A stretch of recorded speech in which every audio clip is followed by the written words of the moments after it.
Um bom dia, tudo bem com você? Espero que sim. Mais uma vez o Senhor te abençoe com a leitura dessa palavra e que Ele possa usar a minha vida para falar o seu coração.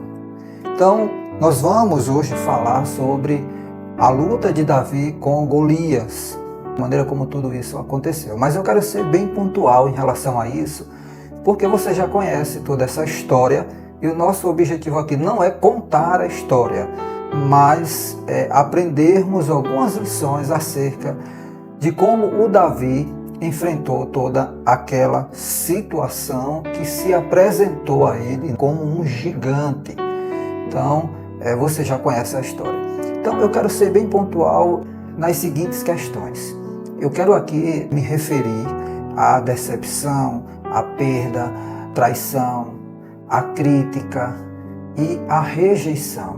Quero ser pontual sobre isso. Por quê? Porque essas questões, muitas vezes, e eu tenho visto isso de forma recorrente, se apresentam de maneira que tem levado muitas pessoas a desanimar, a se enfraquecer. Pessoas que estão sendo golpeadas, primeiro são intimidadas, depois golpeadas, e por fim são vencidas por essas situações. Eu digo vencidas porque quando você não cumpre com seu propósito, você é uma pessoa vencida. Mas não é isso que Deus quer para as nossas vidas. Deus, Ele quer cumprir o propósito dEle através das nossas vidas. Então Deus nos colocou neste mundo porque Ele tem um propósito e Ele quer nos usar. E aqui eu quero me referir a você que já entregou a sua vida a Jesus Cristo. Então vamos lá. O texto que eu quero destacar aqui é 1 Samuel, capítulo 17. E nós vamos ler a partir do verso 24, que diz assim: Quando os israelitas viram Golias, começaram a fugir apavorados. Vocês viram aquele homem? Perguntaram uns aos outros. Ele sai todos os dias para desafiar Israel. O rei ofereceu uma grande recompensa para quem o matar. Dará uma de suas filhas como esposa e isentará toda a família dele de pagar impostos. Então Davi perguntou aos soldados que estavam por perto: O que receberá o homem que matar esse filisteu e acabar com suas provocações contra Israel? Afinal de contas, quem é esse filisteu incircunciso para desafiar os exércitos do Deus vivo? Os soldados repetiram o que tinham dito e confirmaram: sim, essa será a recompensa para quem o matar. Quando Eliabe, irmão mais velho de Davi, o ouviu falando com os soldados, ficou furioso e perguntou: O que você está fazendo aqui? Não devia estar tomando conta daquelas poucas ovelhas? Conheço sua arrogância e suas más intenções. Você quer apenas ver a batalha. O que eu fiz agora, disse Davi, só fiz uma pergunta. Então foi até outros soldados, fez a mesma pergunta e recebeu a mesma resposta. Alguém contou ao rei Saul o que Davi tinha dito e o rei mandou chamá-lo. Então, vejam só, eu na verdade quero destacar aqui o versículo 24, que diz que quando os soldados viram aquele gigante, Golias, ficaram apavorados, fugiram e ficaram apavorados, ficaram com medo. Então, era um exército que já tinha sido neutralizado, que já estava sem ação completamente, ou seja, o inimigo, e é isso que eu quero destacar aqui, ele não era só externo, ele já tinha invadido o coração daqueles homens. O inimigo ele já tinha ocupado aquele coração, aqueles corações ao ponto de ali intimidá-los. Então não era mais um inimigo externo. Então assim, a nossa luta não é contra carne nem sangue, como está escrito lá em Efésios capítulo 6, quando ali Paulo, a partir do verso de número 10, fala da armadura de Deus. Tanto é que no vídeo anterior nós falamos aqui sobre essa questão do lutar. Lutamos, nós lutamos com esses inimigos que querem nos intimidar, que querem nos golpear e que querem nos render, fazer com que você não se movimente, fazer com que você não viva o seu propósito. E é interessante que ali Paulo fala de um inimigo bem próximo, de um inimigo que já se faz presente ali no nosso coração, no nosso contexto, enfim. Então eu quero chamar a sua atenção aqui para a atitude de Davi. Davi ele não permitiu que aquele gigante invadisse o seu coração. ele não permitiu que aquele gigante ele controlasse as suas emoções, ele descompensasse as suas emoções. Mas Davi se manteve firme, ele se posicionou de tal maneira que fez com que aquele gigante de alguma forma ficasse intimidado, entendesse que ele estava ali em uma posição não de rendição, mas de combate.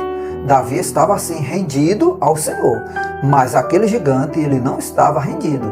Ele se posicionou como um guerreiro para combatê-lo. E ele usou as armas que ele tinha ali naquele momento. E que, diga-se de passagem, tinha muita habilidade com aquelas armas, digamos assim, com aquele estilingue e com aquelas pedras. Mas o que me chama a atenção aqui é que Davi não permitiu que aquele gigante invadisse o seu coração, o amedrontasse, o intimidasse. Então ele se posicionou de tal maneira que, em vez de permitir, ele o desafiou. Então é isso que eu quero chamar a sua atenção. Muitas vezes nós somos sim intimidados, são situações, são adversidades, né, que, como eu falei, quero ser pontual aqui, vem para nos decepcionar, vem para nos trazer alguma perda, vem para a situação de traição, vem como uma crítica, né? Vem como uma rejeição. Então são situações que se apresentam dessa forma, mas todas elas só entrarão no seu coração se você permitir, se você estiver despreparado, se você não estiver, como recomenda lá o texto de Efésios capítulo 6, a partir do 10, revestido com a armadura de Deus, porque foi essa armadura que Davi vestiu-se, não a de Saul, mas a de Deus. E aqui eu quero ser bem específico. Quando eu estou falando de vestir-se da armadura de Deus, é você proteger a sua mente, é você proteger o seu coração.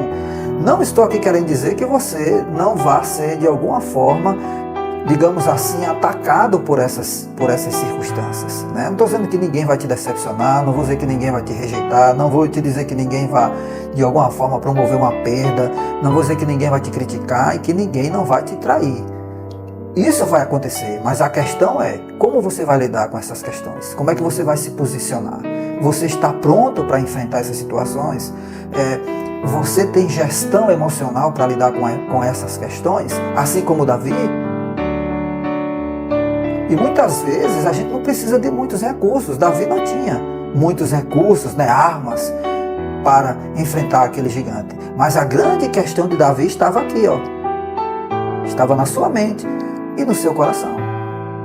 Então eu quero trazer essa palavra para você, que assim como Davi se posicionou, não se deixou intimidar, não se apavorou, não teve medo daquele Golias, mas ele se posicionou, né, como um guerreiro para enfrentá-lo, e o enfrentou e o venceu. E o interessante é que quando você se posiciona, quando você está preparado mentalmente para lidar com essas situações, você consegue identificar a fraqueza do seu inimigo. Davi identificou a fraqueza de Golias. Golias tinha uma fraqueza. E muitos falam que a fraqueza de Golias era ali a testa, né? Ele estava com um capacete e ali era o ponto que Davi precisava acertar. Mas ninguém sabe, ou talvez você não saiba, quando eu falo ninguém, é porque a gente não ouve muito isso em pregações, é que o gigante Golias, por causa da sua altura, do seu tamanho, que era anormal, 2,90 metros, né? Ele tinha uma deficiência que o impedia de enxergar bem. Se você prestar atenção, o escudeiro dele, que era para ir atrás, estava na frente. E se você observar, quando ele olha para Davi, ele diz: por acaso eu sou algum cachorro para você vir encontrar me com paus e pedras? Sabe quando você tem aquela dificuldade de enxergar e você acaba vendo assim 2, 3, 4 pessoas? Era a dificuldade que Golias tem. Não vou falar aqui o termo técnico, não é?